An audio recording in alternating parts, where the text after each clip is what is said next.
Me gustaría comenzar con una reflexión. ¿Desde hace cuánto las motos mantienen la misma estructura? Sí, ya sé que la evolución técnica ha sido impresionante, pero al margen de eso, estructuralmente no hay tanta diferencia entre una máquina de los 70 o 80 y una moderna. ¿Acaso no se puede mejorar? Esto mismo se han preguntado desde Bimota. La legendaria firma italiana nació con el afán de mejorar lo inmejorable. El nombre es un acrónimo de Bianchi, Morri y Tamburini, el apellido de los tres fundadores. El que más peso tendría es, sin duda, este último, Massimo Tamburini, el cual trabajaba regentando un negocio de calefacción, invirtiendo su tiempo libre en tunear motos en el garaje. Sus máquinas pronto serían famosas en las carreras locales de toda Italia y acabaría diseñando, décadas después, algunas de las superbikes más exitosas del mundo. Los tres socios, al cuales había unido el negocio del aire acondicionado y una inconmensurable pasión por las motos, unieron fuerzas para formar una marca con una filosofía muy particular. Bimota no fabrica motores, simplemente tomaban los mejores propulsores de la época a los que se les adaptaba un chasis y unos componentes que aprovechasen al máximo su potencial. Los costos de desarrollar un motor para una firma tan pequeña son prácticamente inasumibles, así que la idea de montar un propulsor japonés y sacar todo su jugo de la manera más radical posible resultaba muy atractiva. De este modo veíamos máquinas como la SB2, S por Suzuki, B por Bimota y 2 por ser la segunda moto fabricada con este motor. El comportamiento reactivo y nervioso de los rígidos chasis multitubulares de Tamburini pronto tomaron fama, pero eso no era suficiente para reinventar la moto deportiva. Las soluciones técnicas que ofrecieron hasta el momento serían muy pequeñas en comparación con lo que estaba por venir. A comienzos de los 80, un joven ingeniero llamado Pierluigi Marconi presenta como tesis doctoral un sistema alternativo para el tren delantero. Este carecía totalmente de horquilla. La rueda delantera era sujetada por un buje anclado a una especie de cardán. Esta rueda giraba gracias a una varilla que se movía solidaria al manillar. De esta manera, la suspensión delantera se mantiene completamente independiente a la dirección. La tesis impresionó tanto que le dieron un puesto dentro de Bimota a Marconi para que desarrollase in situ su tesis. El proyecto TESI comenzó a gestarse en 1982, cuyo desarrollo se volvería una auténtica odisea. A menudo protagonizaba artículos y rumores en prensa, pero nunca llegaba, levantando gran expectación. Era algo así como el Half-Life 3 de las motos. El primer prototipo de la TESI contaba con un motor V4 de 400 centímetros cúbicos de origen Honda, aunque esta primera versión solo servía para mostrarla en sociedad. La moto pretendía ser la máquina deportiva definitiva y para ello debía montar el mejor motor de la época. Por ello se desarrolló para ser propulsada por el brutal motor V4 de la Honda RC30. Además, su dirección alternativa iba a ser accionada por un sistema hidráulico. La ambición de esta moto superaba con creces la capacidad de Bimota. Era inviable venderla así. Además, la dirección hidráulica causó muchos problemas en su desarrollo. La TESI 2 montaba un chasis revolucionario que causó grandes problemas. Por ello fue sustituido por un multitubular en un siguiente prototipo, la TESI 3, con el afán de localizar los posibles problemas utilizando una tecnología ya reconocida. A este punto, en 1985, el proyecto TESI seguía llenando páginas de las revistas especializadas, levantando gran expectación, pero sin saber cuándo y cómo llegaría el producto final al mercado. En medio de este desconcierto, había que añadir las dificultades financieras que atravesaba Bimota. Sumidos en un verdadero pozo, desde Bimota seguían viendo la TESI como una oportunidad de pegar un golpe sobre la mesa. Desarrollaron así el prototipo más efectivo de todos, la TESI YB. Este prototipo estaba a la altura de las circunstancias. Dejaba de lado el complicado motor V4 de la Honda RC30 para montar un clásico 4 cilindros en línea proveniente de Yamaha.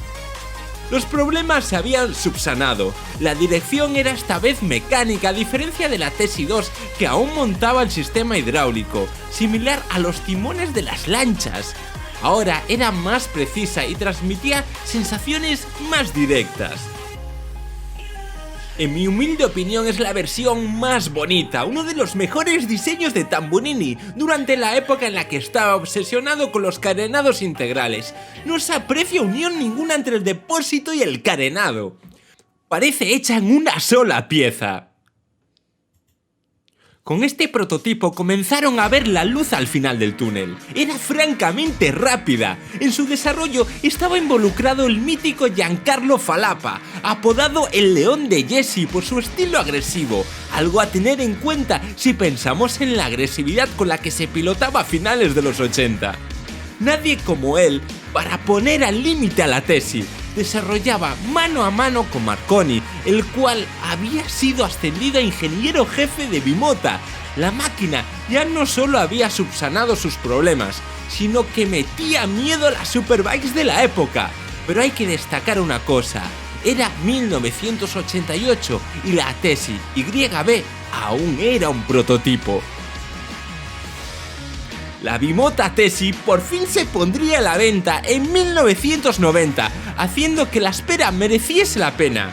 La primera sorpresa fue su propulsor, ni Honda ni Yamaha. El gato al agua se lo llevó Ducati.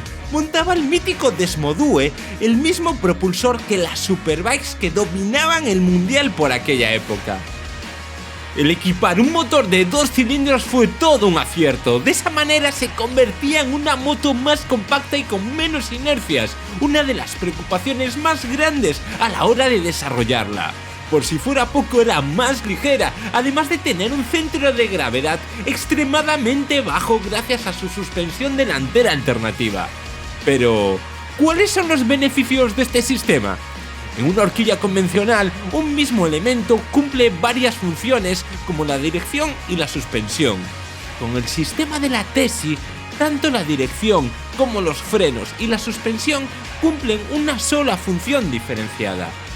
De esta manera puedes clavar el freno sin que la suspensión se hunda lo más mínimo o trazar curvas como si fuese sobre raíles. Evidentemente, también lastra ciertos problemas como el radio de giro o la difícil adaptación, pero demostró ser muy eficaz. Muchos se refieren a esta moto como un fracaso, pero yo no la veo así. En ningún momento pretendieron vender muchas unidades. De hecho, las unidades producidas no llegan a 400 en todas sus versiones.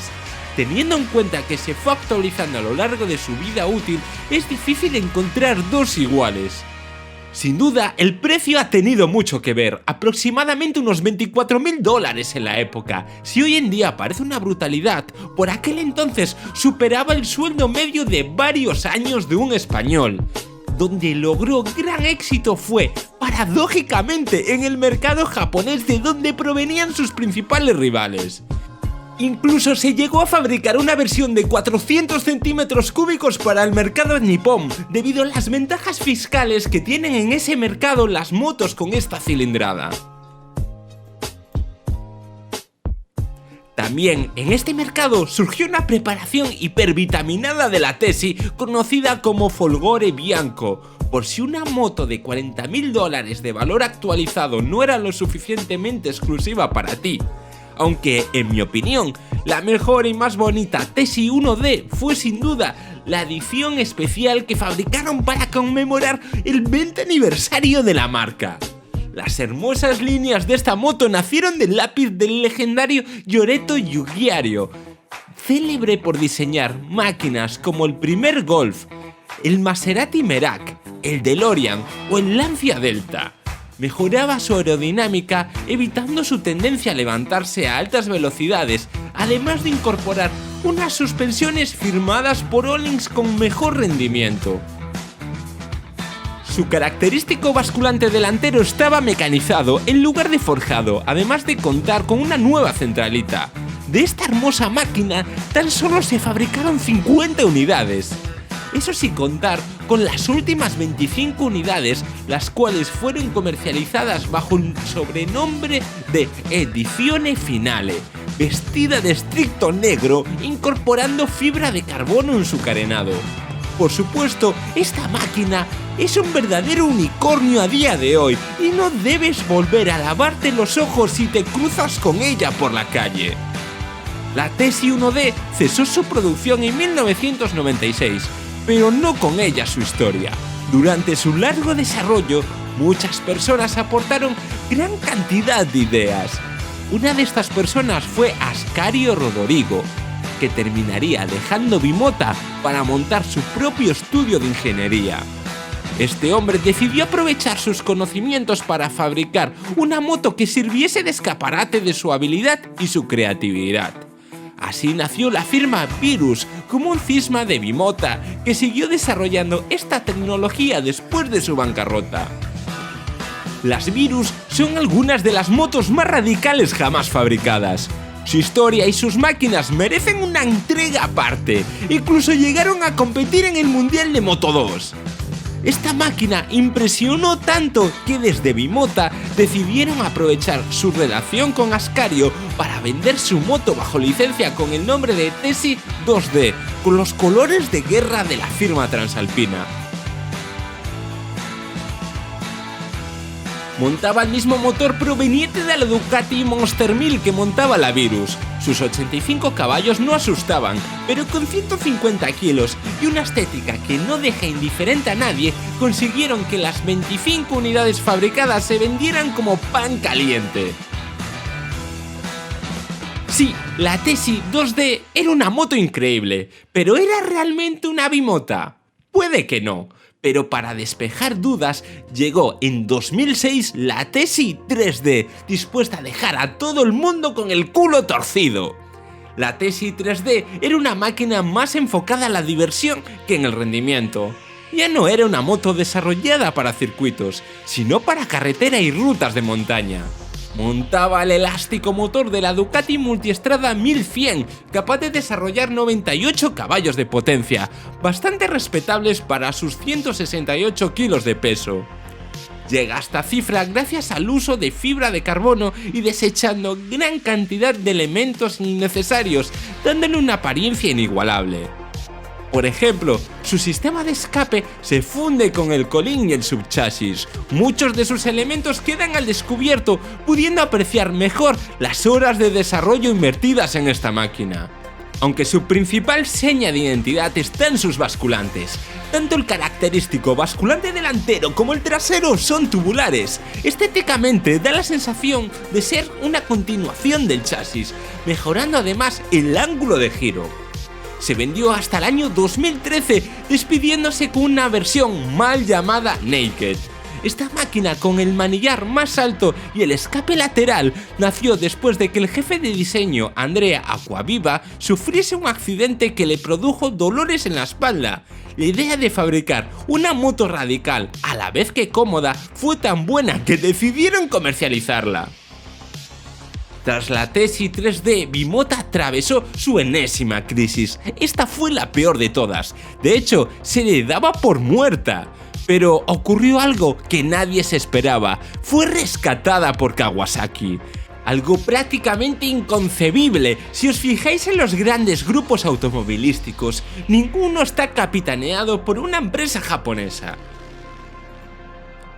Su manera tradicional de ver los negocios, la rivalidad con firmas europeas y lo poco que representan las motocicletas dentro de la empresa Kawasaki hacen que la compra de Bimota sucediese como un deus ex machina. En sus orígenes, Bimota combinaba la eficacia japonesa con la creatividad italiana, y esto han vuelto a hacer con la Tesi H2. Esta moto, mucho más que una Kawasaki H2 con suspensión alternativa, es una máquina totalmente nueva y revolucionaria. Sí, comparte el mismo corazón que la Kawasaki H2, pero debidamente modificado. En la Bimota es capaz de superar los 240 caballos de potencia, pero este propulsor de 4 cilindros sobrealimentado no va montado sobre un chasis tubular como en la Kawa, sino que en el propio motor hace a la vez de chasis. Estamos hablando de una máquina a la que le falta horquilla y chasis, pero le sobran alerones, su motor es sobrealimentado y casi no tiene ningún punto de soldadura. Parece salida de una máquina del tiempo o directamente de otra dimensión. Aunque su presencia sea llamativa y contundente, logra pesar nada más y nada menos que 24 kilos menos que la Ninja H2. Todo un logro teniendo en cuenta su complejo tren delantero.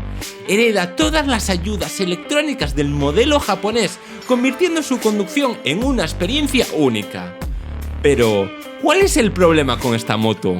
Pese a estar homologada para circular en carretera y matricularse, con un precio de 64.000 euros y tan solo 250 unidades fabricadas, la mayoría de ellas serán compradas por coleccionistas que tan siquiera las arrancarán. Su atrevida estética hace que no todo el mundo sea capaz de apreciarla, aunque debo decir que gana mucho más en directo que en fotos. Por cierto, si pensabas comprarte una, lamento decirte que las reservas ya están agotadas. No me esperaba menos, es una clásica moderna, es una moto que ya ha hecho historia. Por cierto, la Tessie no sería el único intento en reinventar la geometría de la moto de competición, pero para ello tendremos que esperar a otra entrega de Máquinas Legendarias.